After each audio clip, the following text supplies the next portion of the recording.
How you doing? It's Dan at Ken Boot Camps. I hope you're well. We're back, part 2 of the series of how we can improve the function of our knees and our hips and our ankles. Last week we talked about how our ankle can cause problems in our knee, particularly a lack of dorsiflexion or movement up and down and rotation and side to side, how that can cause injuries through squatting and lunging and manifest obviously in pain. This week we're going to be talking about the hip and how that can affect the knee, because normally what we'll find is issues in the knee come from the hip or the ankle, and Steve's going to take us through some exercises to help us open up the hips and improve the function of the knee. So take it away, Steve. Good afternoon, boot campers. Okay, so today we're going to be talking about the hip.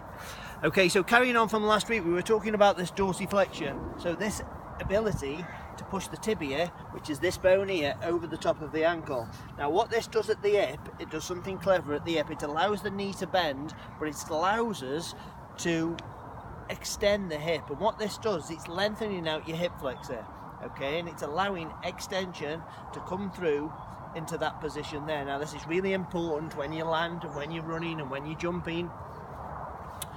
So your everyday lifestyle, you're probably flexing this hip about 16 hours a day. So from when you're lying in bed to when you're sitting down, probably sitting down at work for 8 hours. Now this muscle attaches from what we call the lesser trochanter of the femur, which is just a little knobbly bony bit on this big bone here, runs up the spine and attaches to your lumbar spine.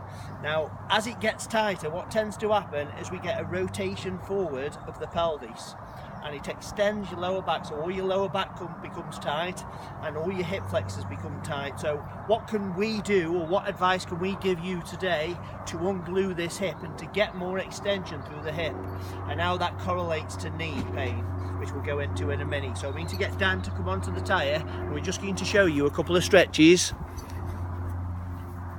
Okay, so if we get Dan's back foot on the tyre, so all you need is a little stool to come into this position.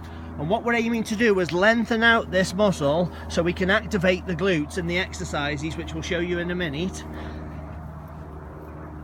So as he's going down there, you can see that we're getting a nice curve here, and we're lengthening out his hip flexors on that back leg.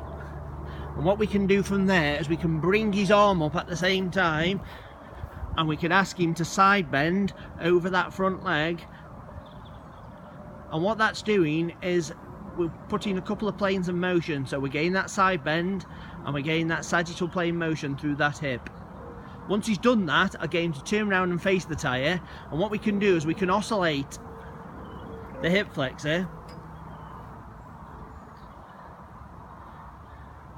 Just stretching his calves out. You can see how we can oscillate there, and how he's getting that extension through the hip on that back leg. So the front leg is flexed at the hip, the back leg is extended through the hip as the rain comes down, and you just oscillate. So you would do about 20 or 30 of these to get that length through that. Gary Gray calls it the front butt in America. He's a physical therapist from Michigan who says we need to be lengthening the muscles before we shorten them. So you're preparing this hip flexor for whatever load that you might put through it, whether it be a squat or whether it be a lunge. Okay, we can get to Dan on the kettlebell now, and we're going to ask Dan to do some swings. So we're going to utilise these swings to create that extension in the hips. So as he brings the kettlebell through, he keeps the chest nice and high, he pushes that bum back, so we start with flexion of the hips and we finish in extension. So we've stretched the muscle, we've oscillated the muscle, and now we're trying to activate these glutes.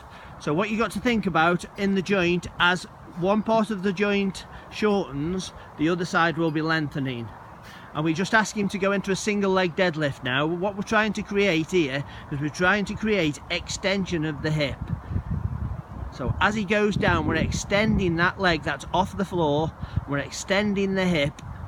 Now what does this do at the knee? How does this help the knee? Well, it helps the knee because the more extension you have and the more dorsiflexion you've got in that ankle, then the better loads are put through the knee. So for instance, if you don't have the right amount of extension, then the knee will have to try and create that extension through your hamstrings rather than your glutes, so which puts this way, this way. So extension means pushing your bum out at the back. Yes. Which means when I come back this way. When you come back that way, if you don't have the right amount of extension here in the hip, then the knee will flex more or bend more to try and create that extension when you're running. How will that manifest in terms of pain or injury? So you might get pain in the posterior aspect of the knee. So here? Yes, so right in the what we call the popliteal fossa at the back, so that dip in the back of your knee, where the hamstrings are becoming so tight, because the extension should be coming from the hip, it shouldn't be coming from the knee. But if we lack that extension due to all this sitting and this shortening of your hip flexor, then we need to create more extension. Most of the time it's coming from the knee. You'll see people who are hardly bending the knees when they're running, then you see people who've got that excessive bend or what we call flexion in the knees. So you can see how the movement at the ankle, we get that dorsiflexion, the bend in the knee and the extension of the hip allows you to stay healthy, pain-free and functional. Sweet.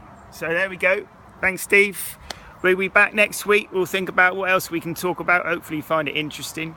And yeah, have a good week. Take care now. Bye.